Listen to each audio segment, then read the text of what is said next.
નગરની અંદર હાલની પરિસ્થિતિ, જો છેલ્લા અઠવાડિયાની પરિસ્થિતિ આપણે જોવા જઈએ, દિવ્યાંગના શાર્પશૂટરો, આઈએસઆઈ સાથેનું નેટવર્ક ગુજરાત અને ભાવનગરની અંદર જ્યારે રાજકોટ અને ભાવનગર બંને જિલ્લાઓમાંથી બે ભાઈઓની જ્યારે ધરપકડ થઈ છે, ત્યારે આ આખી ઘટનાની અંદર અનેક ખુલાસાઓ થઈ રહ્યા છે.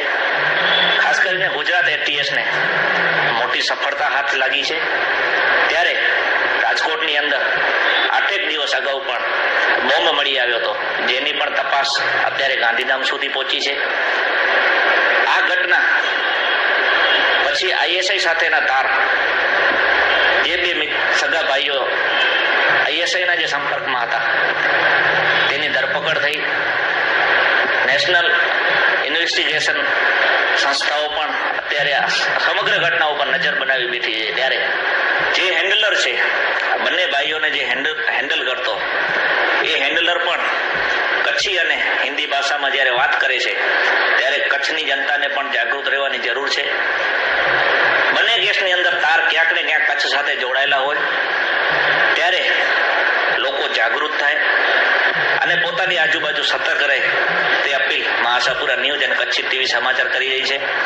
આઈએસઆઈ સાથેના સંપર્ક સાથે જે બે ભાઈઓ, બે આતંકવાદીઓ જ્યારે પકડાયા છે, ત્યારે મોટા ખુલાસાઓ પણ થઈ રહ્યા છે.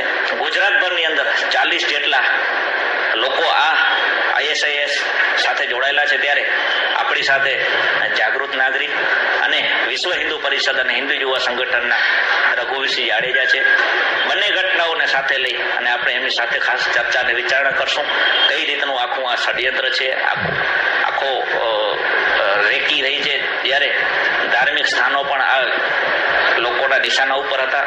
ત્યારે કચ્છની હાલની પરિસ્થિતિ ઉપર આપણે રઘુવીરસિંહ પાસે ખાસ મુલાકાત લેશું અને આ સમગ્ર બંને જે ઘટનાઓ છે, એનો તાર ક્યાંક ને ક્યાંક કચ્છ સુધી લંબાતો હોય તેવું દેખાઈ રહ્યું છે. ત્યારે આપણે મળીશું રઘુવીરસિંહ જાડેજાને.